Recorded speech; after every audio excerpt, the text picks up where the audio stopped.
Kano ke katambi akalabikira ku mikutu gimugatta bantu nga Babi Itungo mukyala wa Robert Kyagulanyi abuuza abakuumaddembe kye baagala ewuwe mu kiro.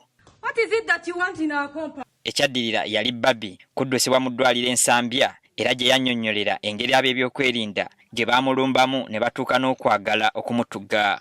Kati nankwata nansitula bwe yansitudde mu bbanga bw'ati eyabadde mu maaso gange nantuga wano mu bulago bw'ati naye nansitula mu bbanga kati ono eyambadde emabega n'asika essaati ya night n'agisika bw'ati. Kyokka ono agamba ebimu ku bye baamubuuza ababuulire bba Kyagulanyi gye yeekukumye. Iddeko nga bambuuza bba waaliwa ne mbagamba simanyi gy'ali.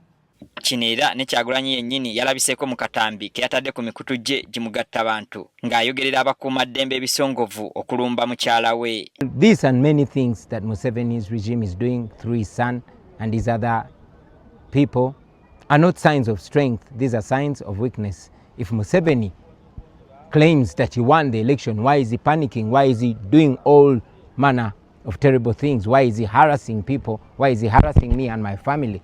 Wano n'akataayi tekaayise ku mukutu gwa X ogumanyiddwa nga Twitter ku kibanja ekigambibwa okuba eky'omuduumizi w'eggye y'eggwanga General Muhoozi Kainerugaba ne kufulumirako obubaka obulaga nti bo be baalumbye ewa Kyagulanyi naye tewali kye bakoze mukyala we kuba bo tebalina kye bamwagaza nga baagala bba ye gwayitaka Bobby. Ebbanga si ddene ku mukutu gwe gumu era kwaliko obubaka obulagira Kyagulanyi ave gye yeekwese mu ssaawa 24 yeetwale ku poliisi. Kyokka ne Kyagulanyi n'afulumya akatambi akalala ng'agamba nga bw'ajja okuva gye yeekwese bw'anaaba ayagadde. Kati olwaleero minisita avunaanyizibwa ku by'amawulire n'okuluŋŋamya eggwanga Chris Baryomunsi avuddeyo n'ategeeza nga gavumenti bwe talina kyeyagaza Kyagulanyi. Tewala munoonya naye tumanyi kyayekwese ojja kuba tetulina interest muye singa twabadde tumwagala n'obwa tuli Amerika tusobola kukkyayo. Ono ategeezezza nti ne bye yeekweka abikola ku lulwe ng'omuntu. Ddembe lye oba ayagala kubeera mu lusuju oba mu nsiko oba wa naye gavumenti temulinako musango.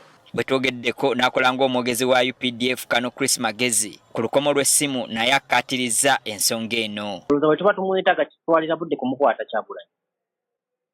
I think he has been free. Kyokka agamba nti bo nga UPDF tebalumbangako maka ga Kyagulanyi era ebyogerwa mukyala we yabiyise eŋŋambo kubanga tebagendangako ku poliisi kwekubira nduulu nti baalumbibwa. Mukyala bw'ayogera oba tubibeere nga tuddukadduka misinde bo baali baguddeko omusango ku poliisi oba complaint so that abazokwerinda bagezeko kunoonyereza oba boogera bwogezi mu mawulire kati tunaamanya tutya when there is not even a formal complaint. How will the police investigate? Mu butambi bwa Kyagulanyi bw'azaakola akirambika lwatu nga bwe yatoloka ku b'ebyokwerinda abaalumba amaka ge abaali baagala okumukwata nga kino akyesigamya ku bamyuka be okuli Lina Zedriga owa Northern Uganda ne Jacqueline Jolie Tukamushabe owa Western Uganda abaawambibwa nga nakati tebamanyiddwako mayitire nga kuno kwogatta Muhammad Mwanga Kivumbi omubaka wa Butambala era amyuka Kyagulanyi mu Buganda eyakwatibwa wiiki ewedde n'aggulwako omusango gw'obutuju.